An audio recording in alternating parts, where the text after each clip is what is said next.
वर्षाच्या विरहानंतर भेटला नवरा, बायकोला झालं नाही कंट्रोल. पुढे असं घडलं जे भयंकर होतं. काही कारणामुळे पती पत्नी वेगळे होतात, एकमेकांपासून दूर राहतात. असंच एकमेकांपासून दूर झालेलं कपल अचानक एकमेकांसमोर आलं. तब्बल 3 वर्षाचा विरह इतक्या वर्षांनी पती समोर पाहिल्यानंतर पत्नी ही इतकी उतावळी झाली की तिचा स्वतःवर कंट्रोल राहिला नाही.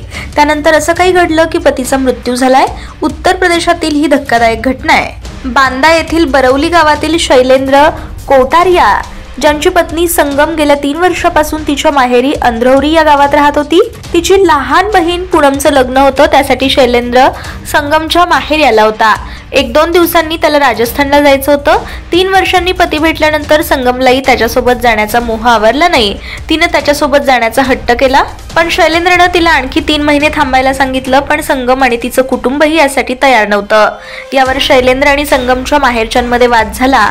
प्रकरण हाणामारीपर्यंत पोहोचलं आणि शैलेंद्रनं संगमचे वडील म्हणजे त्याचे सासरे सिद्धूवालाला मारहाण केली. जावयानं सासऱ्याला लाथाबुक्क्यांनी मारलं.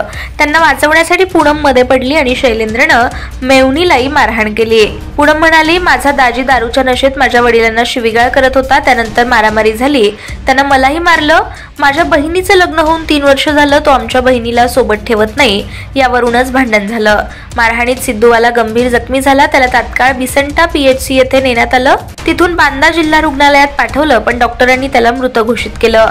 मारहाणीत त्याचा मृत्यू झालाय. संगमची आई विनीतानं जावयाविरोधात गुन्हा दाखल केलाय, ज्यानुसार त्याला अटक करण्यात आली आहे.